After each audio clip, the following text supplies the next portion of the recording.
दोस्तों, स्वागत है आप सभी का हमारे चैनल स्मार्ट एकेडमी में। तो आज की इस वीडियो में बताने वाले हैं अवरोही क्रम में संख्याओं को कैसे रखा जाए, अवरोही क्रम में संख्याओं को किस तरीके से सेट किया जाए कि उनका क्रम कैसे रहे ताकि अवरोही क्रम में वो हो जाए।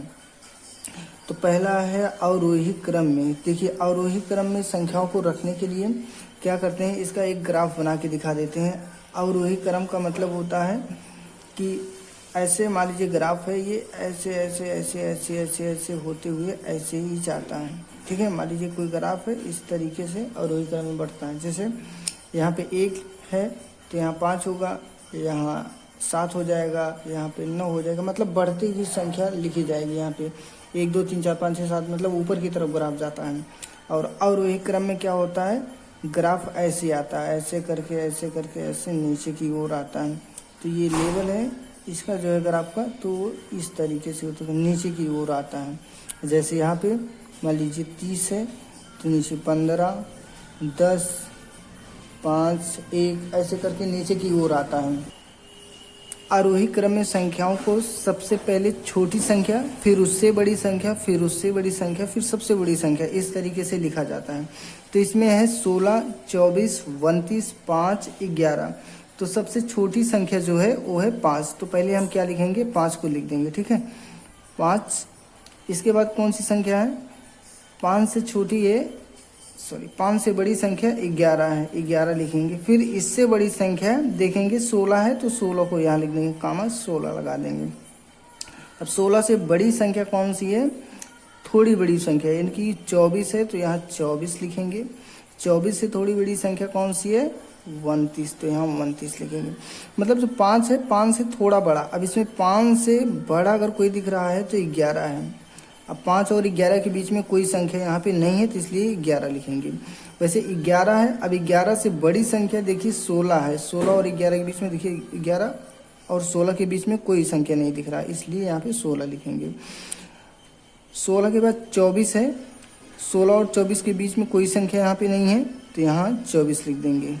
24 और 24 से बड़ी क्या है, 29 है, क्योंकि 24 और 29 के बीच में कोई ऐसी संख्या नहीं दिख रही है जो इसके बीच में हो।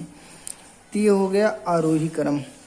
तो ये अवरोही क्रम में क्या करते हैं, अवरोही क्रम में ठीक इसका अपोजिट करते हैं, ठीक इसी का उल्टा करते हैं। सबसे पहले सबसे बड़ी संख्या, फिर उससे थोड़ी छोटी, फिर उससे थोड़ी छोटी, फिर सबसे छोटी संख्या लिखते हैं।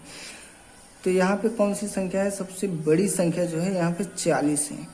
40 से थोड़ी छोटी क्या है, 36 है, तो कामा यहाँ लगाएंगे, 36 लिखेंगे। अब 40 36 के बीच में कोई संख्या यहाँ नहीं दिख रही है, इसलिए यहाँ 36 लिखेंगे। अब 36 से थोड़ी छोटी संख्या क्या है, 24 है।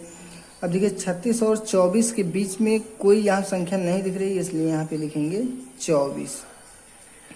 24 के बाद देखिए, 24 के बाद कौन सी संख्या है, 24 से छोटी कौन सी संख्या है, 13 है, तो यहाँ पे लिख देंगे 13। 13 से छोटी संख्या 11 है, तो यहाँ 11 लिख देंगे। 11 से छोटी जो कि सबसे छोटी है यहाँ 9, तो इसको 9 यहाँ लिख देंगे, तो 9 हो गया। तो मैं आशा करता हूँ कि आप लोग अवरोही क्रम और आरोही क्रम दोनों ही आसानी से समझ गए होंगे। देखिए, ग्राफ भी बना के दिखा दिए किस तरीके से बढ़ते हुए क्रम को आरोही क्रम कहते हैं और घटते हुए क्रम को अवरोही क्रम कहते हैं। यानी कि अगर संख्या बड़ी से नीचे की ओर जा रही, घटती हुई जा रही है क्रमशः, तो अवरोही क्रम होगा। और अगर संख्या बढ़ती हुई जा रही है, एक के बाद एक संख्या बड़ी होती जा रही है, तो वो हो जाएगा आरोही क्रम। तो मैं आशा करता हूँ कि आप लोग को ज़रूर समझ में आया होगा। तो मैं आशा करता हूँ कि हमारे द्वारा बताए गए आरोही अवरोही क्रम दोनों बहुत अच्छे से समझ में आया होगा। तो आप लोग अगर चैनल पर नए हैं तो चैनल को सब्सक्राइब कीजिए, वीडियो अच्छी लगी हो तो वीडियो को लाइक कीजिए, क्योंकि इसी तरीके